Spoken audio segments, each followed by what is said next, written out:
Бұл шаруашылық ресми түрде Жағатал мемлекеттік асыл тұқымды құс кешені деп аталады. Орталығы Красный Восток селосы. Жергілікті тұрғындар біздің совхозымыз деп атайды. Мұнда еңбегімен ел құрметіне бөленген жайдары да еңбекқор жандар тұрады. Бейнетіне зейнеті сай демекші, олар мәдениетті көңіл көтеріп демала да біледі. Міне атам заманнан шығыстан бастау алған Наурыз мерекесі.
Діні бөлек болғанмен, қазақтар мен орыстар, курдтар мен немістер, корейлер мен украиндар тағдыр қосқан бір отаудың ұрпағындай мәз-майрам.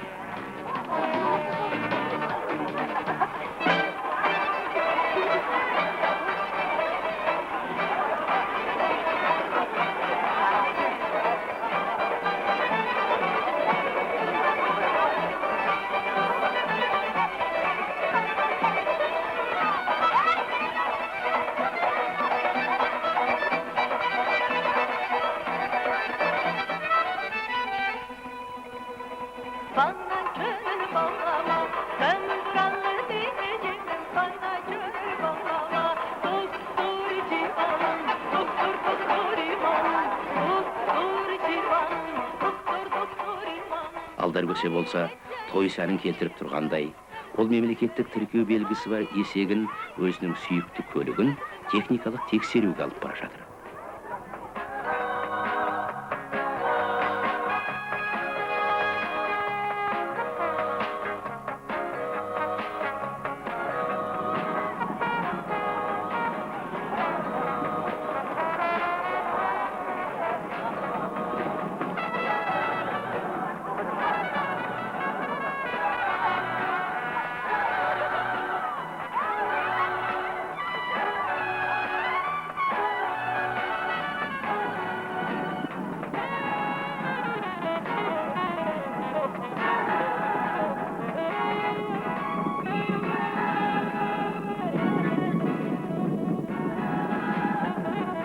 Спорттық жарысыз той өткенде, найза лақтыру, ат жарысы, қазақ даласында шабандоз жігіттер әр уақытта құрметтеліп келген.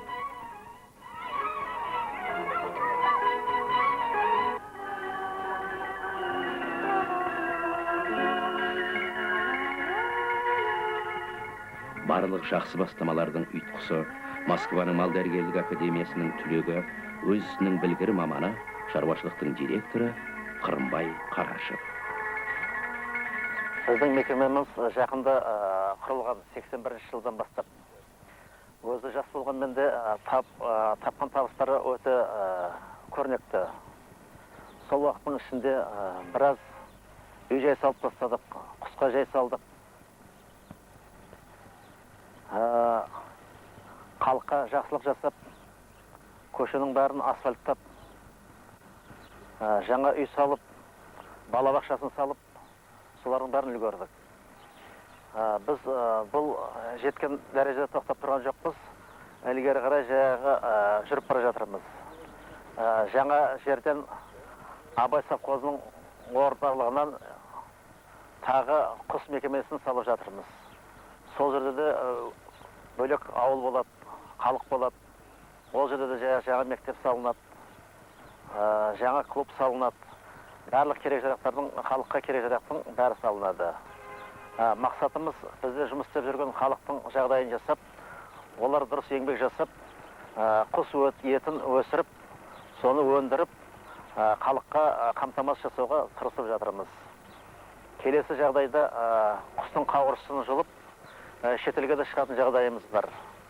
Тірілей жағаға құстың қауырсыны жұла бастадық.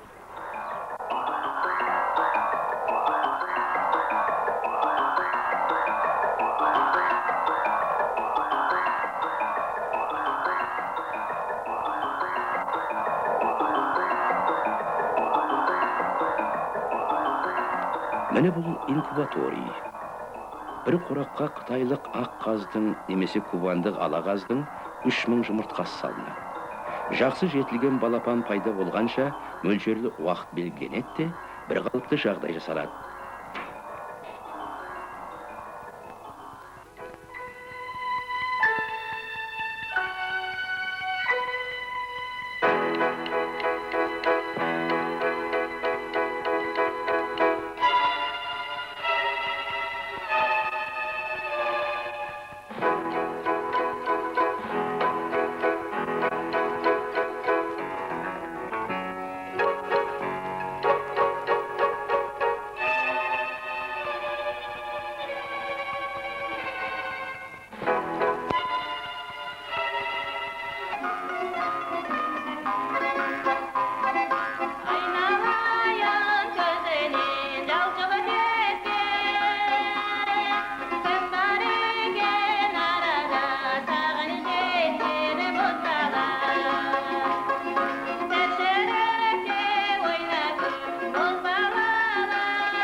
балабақша меңгерушісі Фатима Бесенбаева.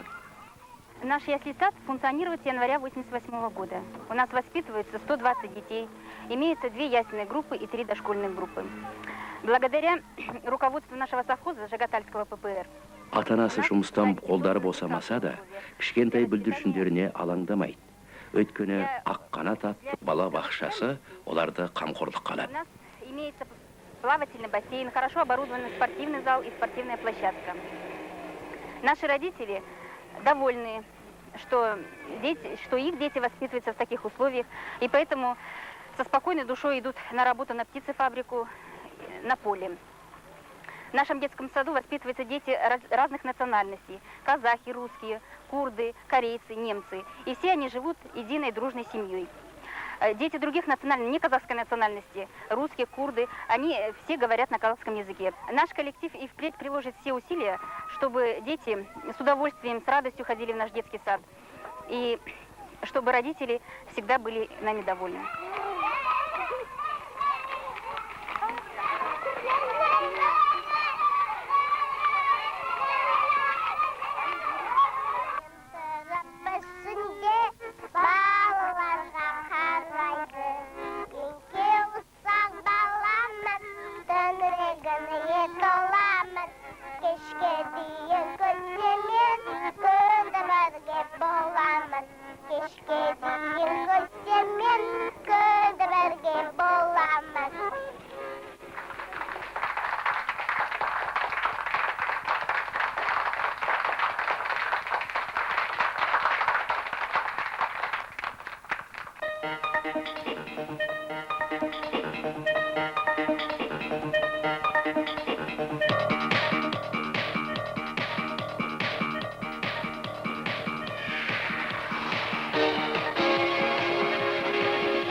Селолық аурухана бұл өңірдегі тұрғындарға дер кезінде және тиянақты қызмет көрсетеді. Дәрігерлер коллективін бас дәрігер Байжан Балапанов басқарады. Раньше в селе Красный Восток находился фельдшерско-акушерский пункт. С прибытием совхоза Жагатальского в 1988 году была открыта сельская врачебная амбулатория. Ну, что могу сказать о сельском врачебном амбулатории? Население очень обрадовалось открытию этой амбулатории, так как раньше все ездили в район, а сейчас все мы делаем здесь. За счет совхоза, ну, совхоз, можно сказать, директор совхоза никогда не обижал нас. Наоборот, шел и помогал разными средствами, финансовыми, материальными. За это вообще не только коллектив наш благодарен, но и весь совхоз. Аурухананың материалдық техникалық базасының нығаюына амбулаториялары, шаруашылық басшылары қамқорлық көрсетеді дейді бас дәрігер. Жоғары және орта дәрежедегі 8 адам жұмыс істейтін дәрігерлер тобы ауруларға барлық емдеу шараларын жүргізеді. Ну, что я скажу еще? Что у нас в сельском врачебном амбулатории имеется? В сельском врачебном амбулатории имеется 8 кабинетов. Это процедурный кабинет, смотровой кабинет, лаборатория, стоматологический кабинет, кабинет педиатра и физкабинет. За счет совхоза мы еще открыли, с помощью совхоза, можно даже сказать, открыли кабинет лечебной физкультуры.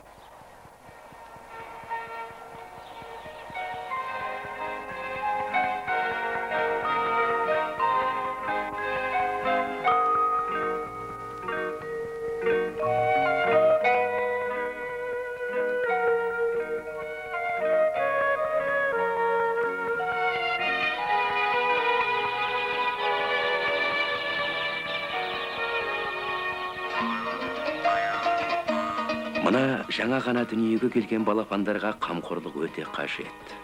Табиғатының заңдылығына сәйкес болу керек, қаздар үйір-үйір болып жайылады. Әр үйірде бір ата қаз және 4 ана қаз болады.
Инкубаторийдің меңгерушісі Зейнехан Берекова.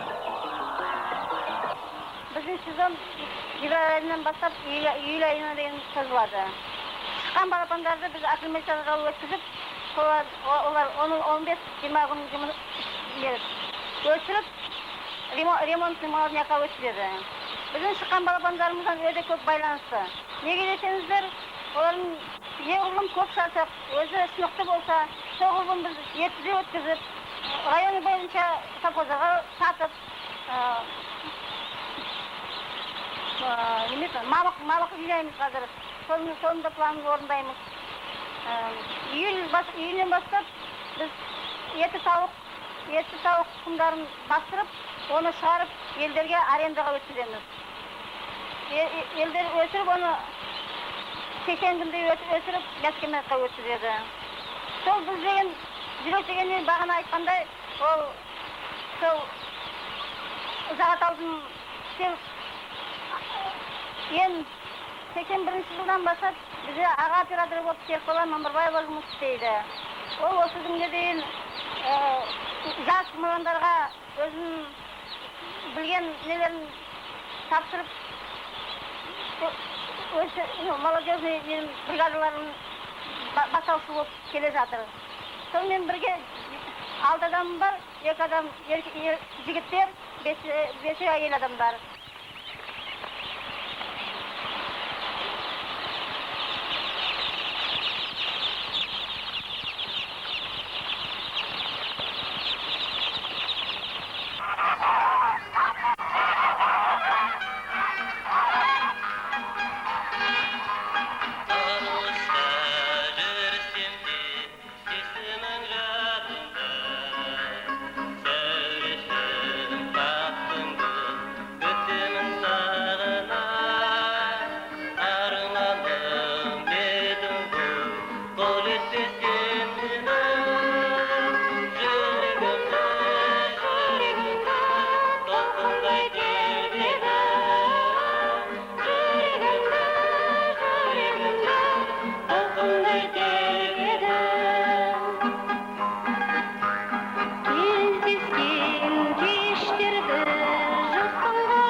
Азнабай бөлімшесі, ересек қаздар тобы.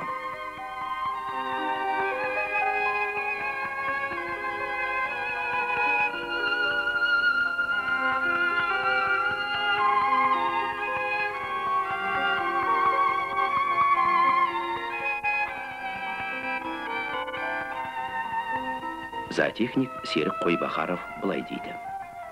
Бұл Азнабай бөлімшесі бұл жерде ең көбіне аналық қаздар ұстаймыз. Шамасы 50 мың қаз ұстаймыз. 12 корпус бар. Жұмыртқаларды Шығыс Қазақстан алады, Новосибирск алады. Одан Ташкент, Шымкенттерде келеді. Оның үстіне өзіміздің мына райондарда қамтамасыз етеміз. Оның үстінде жоспарды орындауға өте білек барып кірісіп жүргендердің бірі Шалқарбаев Серік деген жігіт бар. Рыскелдинова Күләш деген, Сипат деген осы кісілердің арқасында бәріміз планды орындап, бұдан былай да жақсы жұмыс істеп, планымызды орындауға тырысып жүрміз.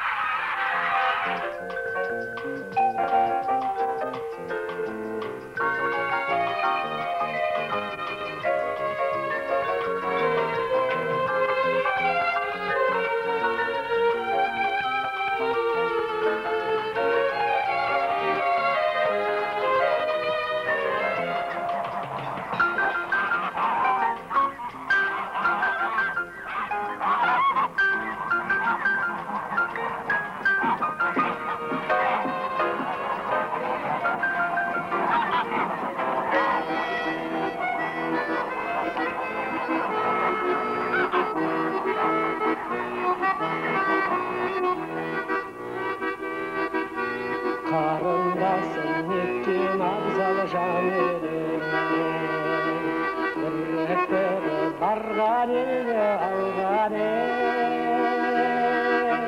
бақытыңды басқа жерден іздеген қиялымайтын аяулы жан сенен бақыт үшін шаттық үшін жаралған жаудыраған көзіңнен мен айналдым жаудыраған көзіңнен мен айналдым амал жоқ қысқа жолға кеттің сен ұмытпайсың жеді көңілің бізде сен сағынғанда жүрсің бәрін бауырым ауыл жақтың әр адамын кездескен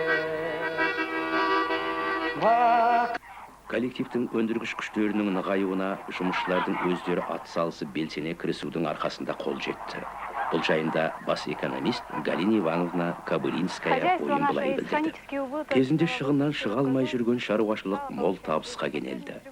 Табыс мөлшері 26% артты. Еңбек өнімділігін арттыру мақсатында барлық жағдай жасалуда. Өндірістің экономикасы қарқын алып келеді. Конечно, недостаточно еще у нас хороших условий на производстве, но сейчас мы этим занимаемся. Коллектив у нас очень дружный, сплоченный, никогда разногласий не бывает.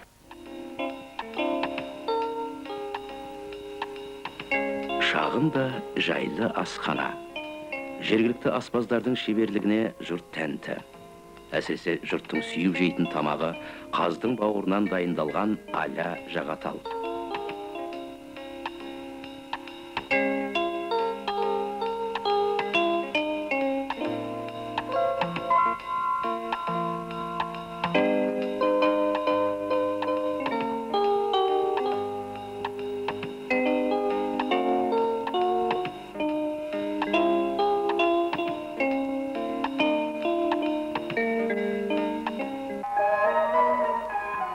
Бұндай астан дәм тату үшін көп еңбек етіп тер төгуге тура келеді. Неге десеңіз, бір ересек қаз бір күнде 4 килограммға дейін көк балаусамен қоректенеді. Сондықтан Қаратал аңғарынан жемшөп дайындау үшін жер бөлінді. Жемдік азық сауын малдарға да керек.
кахраманы Айшолпан Қасенованың семьясы жалға алды.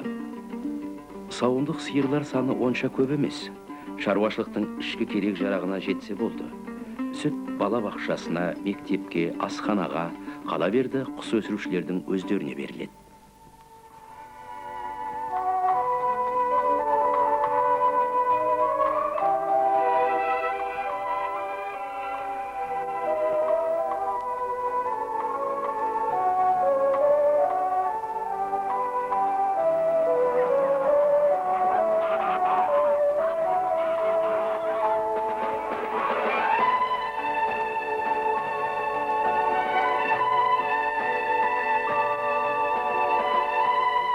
Қаз өсірудің орталығы, үлкен бөлімші.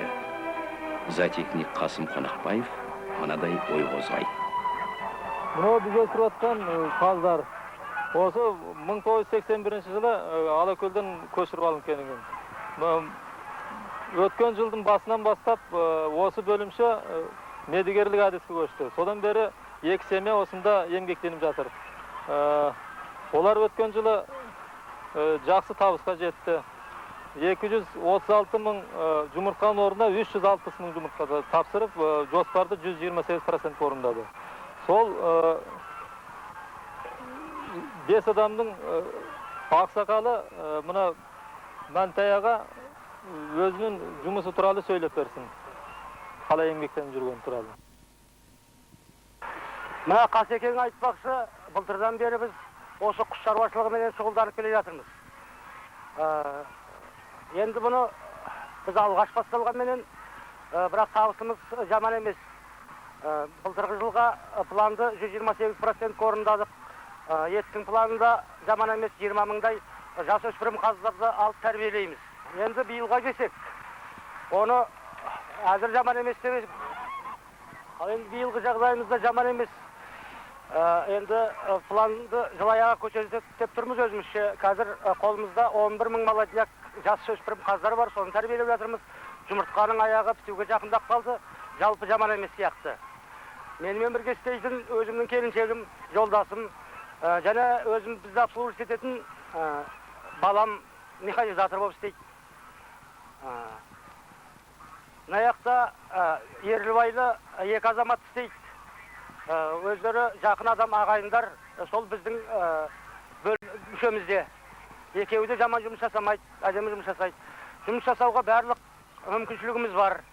Отын, су деген барлығы жаз ортасынан түсіріліп, дайындалып қойылды.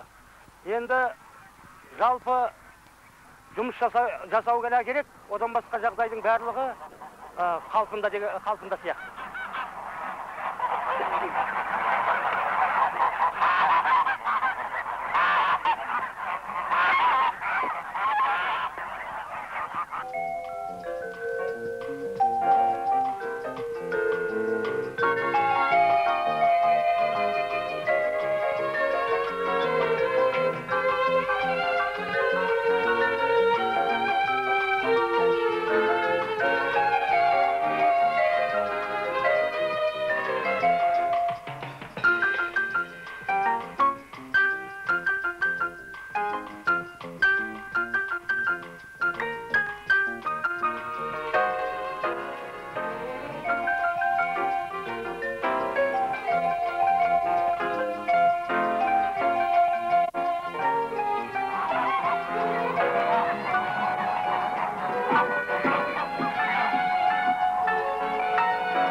Түстік асқа шақырған дауыс естілді.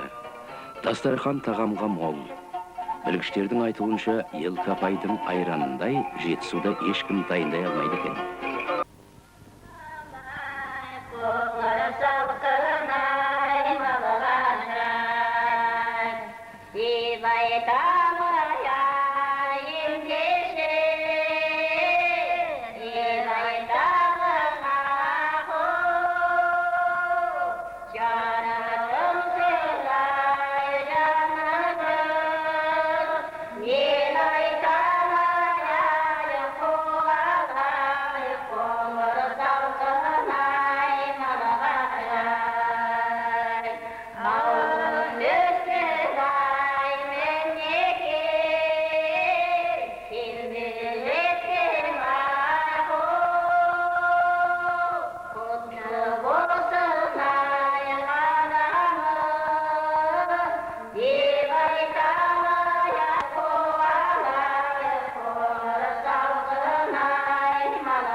Селекционер зоотехник Роза Өтелованың айтуынша, қаз өсіру дегеніміз тек ет дайындау деп түсінбеуіміз керек.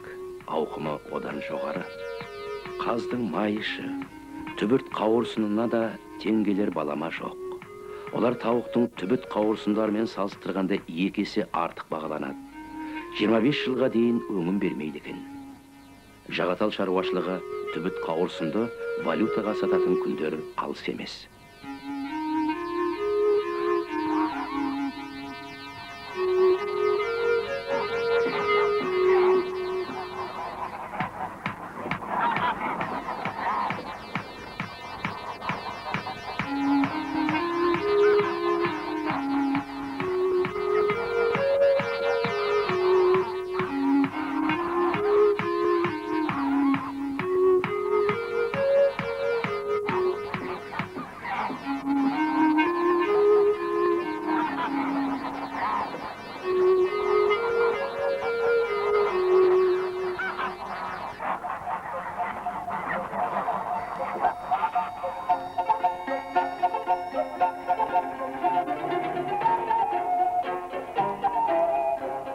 Істеген кәсібің қазбен байланысты болған соң, шомылмасқа не шара?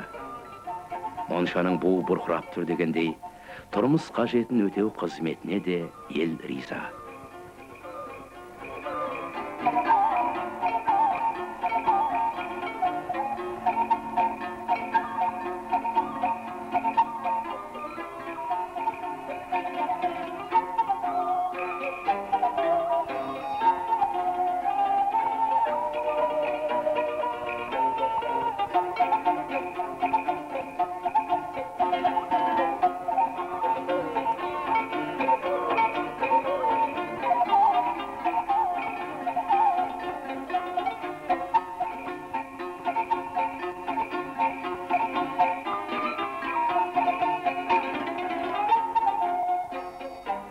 Көркемөнерпаздар үйірмесі де тұрғындардың көңілінен шығады. Тек фольклорлық ансамбльдің өзіне 30-ға жуық адам қатысады.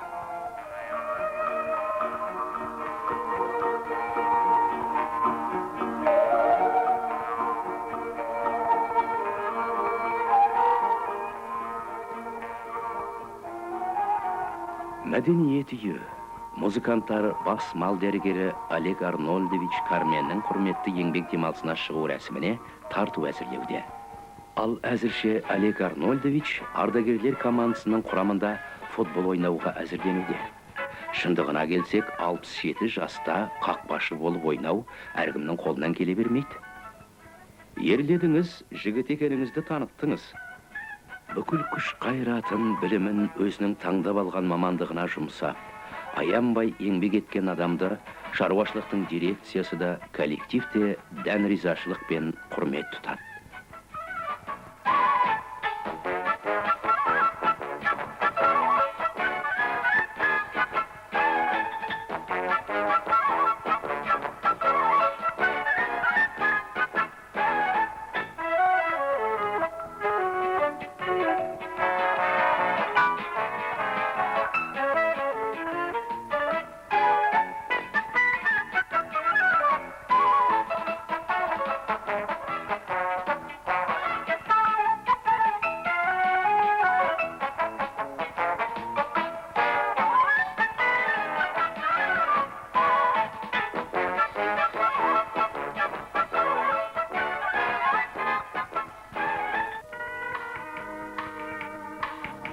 Сатушылар азық-түліктің жетіспей жатқан шағында тұтынушылардың талап тілегін орындауға тырысады.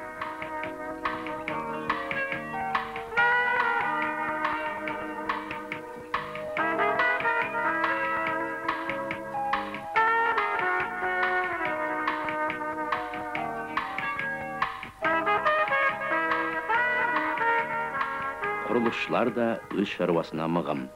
Аласа тар ескі мектептің орнына жаңа жобамен орта мектеп салынуда.